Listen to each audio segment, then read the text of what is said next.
Good morning to everybody. I'm delighted to be back at the Chamber of Commerce and Industry of Slovenia for this curtain raiser event for hopefully the early launch of the Slovenia-India Business Council later this year. Let me at the outset thank the Chamber, especially our good friend Natasha, and through her, Ms. Vesna, Ms. Mariana, and others who have always been very, very helpful and focused on our partnership together.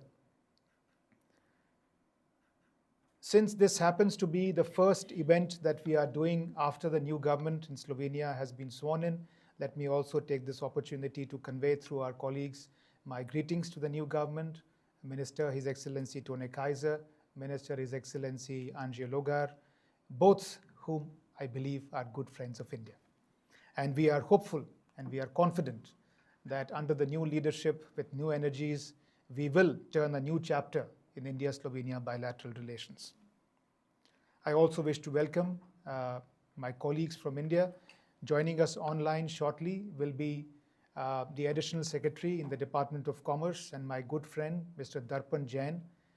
He also happens to be, very topically for this meeting, he was the lead negotiator for the India-EU Free Trade Agreement.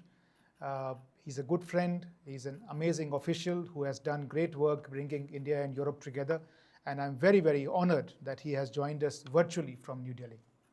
I also welcome Mr. Ahuja, who is no stranger to this room. Perhaps most of you know him better than you know me. He has been coming here for many years, and his organization, Bhartiya, has emerged as a key bridge builder between Indian companies and Slovenian counterparts. Ladies and gentlemen, if you ask anybody in the world what has been the lead trends in the world over the last few months, you will not be surprised if people mention things like the conflict in Iran, the closure of the Strait of Hormuz, the supply chain disruptions which are really causing problems for all our economies, the rise in oil prices which are causing a big problem for the economic sector, not just in Europe, but also in India and other parts of the world. But there is one more trend of the last few months, indeed the last few years, and that trend is the rise of India. Not because of what is happening, but despite the disruptions, India's rise continues unabated. Last week, the new numbers came in for GDP growth rate of the last quarter. This is January to March this year, came in at 7.8%. For a $4 trillion economy, that's not a humble number. In fact, we are very happy that despite these disruptions that are causing problems to all of us, Indian economy continues to expand. In the last financial year, the numbers came in at 7.7%, much higher than forecast and very, very positive, not just for us, but for everybody else in the world. The most important part of this growth story is that the lead contributor to the GDP growth in India happens to be private consumption. Private consumption in our GDP already accounts for over 60% of our GDP, and this is now the lead contributor to our GDP growth. I mention this because this is important.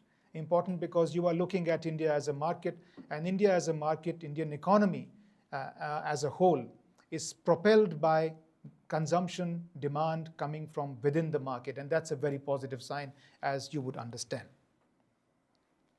What does 7% rate actually mean? Actually, for a size of the country's economy, we are about $4.3 trillion. 7%, and we are growing at nearly 8%. A 7% growth means that India this year will add one Portugal to its economy. Next year, we will add a Denmark to our economy. And going forward, as you can imagine, if this 7%, 8% growth continues, and there is no reason why it will not, we will continue to add a mid-sized European country to our economy every year. That is the scale of the change that we are witnessing, and that is a growth story that we want to invite you to be a part of.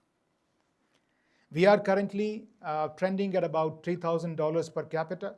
The objective announced by my Prime Minister, Mr. Narendra Modi, is to make India a developed country by 2047, by the time we complete 100 years of our independence. We aim to take our per capita GDP from 3,000 to about 18,000 by then. In per capita PPP terms, this means our GDP at currently $12,000 will increase to about $60,000 per PPP in about 15, 20 years. So why India? That is a question that I think that is something that I should answer for you. Why India? And I have already given you one answer: rapidly growing economy, big market. In fact, if you look in your handouts today, you will see that the bulletin, that the copy of which we have given you, gives out 5 reasons why you should look at India as your partner. The bulletins are being sent to you by email, and copies are being distributed here. What are these 5 reasons? Number 1, a large market for Slovenian and European exports. I already mentioned about the size of the Indian economy, but I know many companies here represent the pharmaceutical sector. Because of our large population, we also have, unfortunately, a large disease burden. A large disease burden for business means a large market. And we have companies which are already active in India. For example, we have about 100 million diabetes patients in India.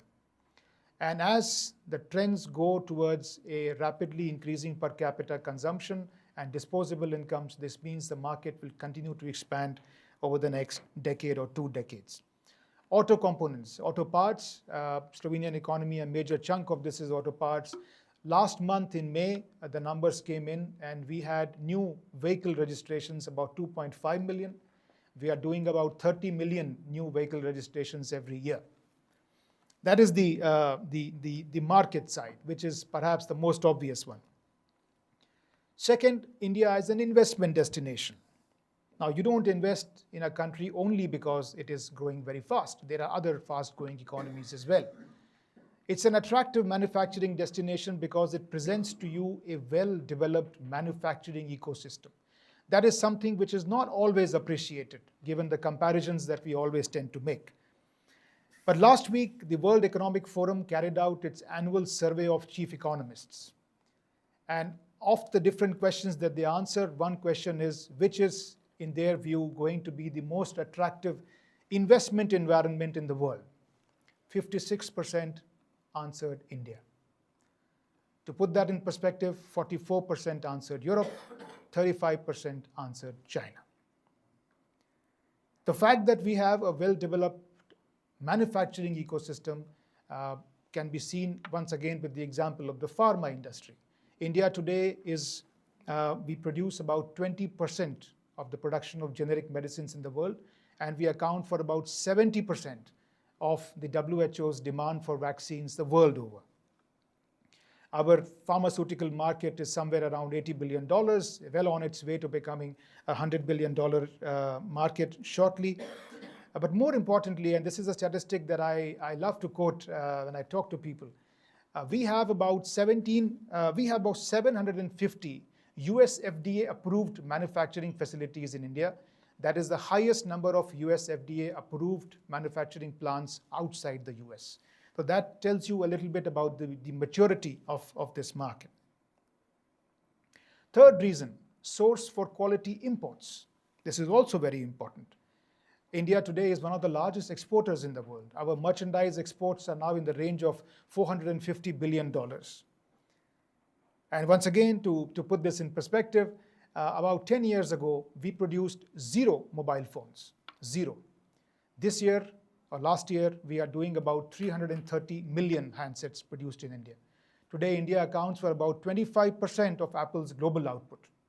It shows you that India is a source for high-quality imports, which I believe can add value to the European and Slovenian economies. Fourth, a source of manpower. One of the key problems in Europe, unfortunately also in Slovenia, is that your societies are aging. You don't have enough people to work your factories, to give ballast to your economic engines. That's where India comes in. India today has emerged as the exporter of manpower. How and why? We produce something like 2.7 million STEM graduates every year, 2.7 million. Out of which, I'm very happy to note, 47% are women. We also have the world's second highest AI skill penetration rate, which means this population is not just skilled, they are also future ready. The multinational companies of the world are actually now going to India and setting up shops. These are called the global capability centers. They employ these young people in India who then produce output for them for all over the world. Between them, these 1,700 global capability centers are now generating about $65 billion of revenue, and they are employing a little bit more than the population of Slovenia. But again, in India, everything is large, so one need not worry. The point I'm trying to make is that you have skilled manpower available, honest, English-speaking, educated people, which I believe can be a good source of growth in Slovenia. Last but not the least, India is also a very good partner in innovation. We are a very young country. We are a very innovative country. Young people are producing enormous amount of innovation in the economy. Today, we have the world's third highest number of startups in the world. Just last month, we minted our first unicorn in space industry, a company which was born a few years ago, and we have been tracking them, and Thea would remember this, and this company is now a unicorn, which means $1 billion worth of valuation. If these 5 reasons are not enough, I'll give you a 6th reason why you should look at India. That is the India-EU FTA, which I mentioned a while ago. A landmark deal bringing together nearly 2 billion people and a combined market of $24 trillion. I don't need to emphasize this. This is a landmark opportunity which is available for Slovenian companies. You can export to India better. You can import from India better.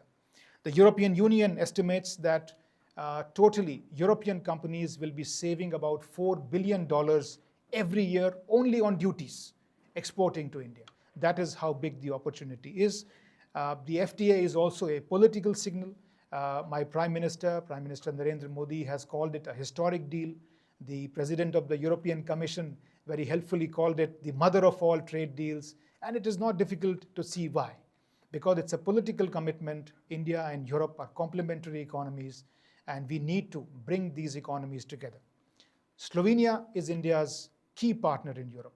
And I can tell you, we have the political commitment to expand this relationship and take it to new levels. And your presence today is evidence that we are on the right track. To conclude, these are the few answers to why India, but then I can assure you Embassy of India is not just about why, it's also about how. After all, many of you have come here with this question: how do I access the market? Too big, too far, seemingly very complicated. But frankly, it is not that complicated. It is as complicated as any large market in the world can be. But as I always joke with my friends, a $4 trillion economy is not running on Bollywood music alone. There are some strengths in the economy. There are things that are right. There are good people. There are good companies. All you need to do is make an effort and tap into that market. I can assure you that we are here to help solve that how problem as well. I already mentioned to you the bulletin, which is now going out on a bi-monthly basis, bridging the information gap, hopefully. Today in your handouts, you will also find 3 lists. These are the top 20 companies in sectors which are, I think, of interest to you: pharmaceuticals, engineering goods, and auto components. This is just a sample, and the idea is that we can help you produce market intelligence as well. There are some very good industry associations dealing with these sectors. We can put them in touch with you. We can help you access the right people in India, the right stakeholders. If you decide to visit India, please knock on our doors. We are happy to make those bridges and help you do that. We also have Mr. Ahuja, who will be talking about a very interesting model, which can also be very helpful for Slovenian companies. But just to conclude my remarks, I genuinely believe that India is an opportunity for Slovenia. Slovenia is a political commitment for India. We are committed to doubling down on this relationship. But as far as India is concerned, I believe the time is right and the time is now. Thank you very much.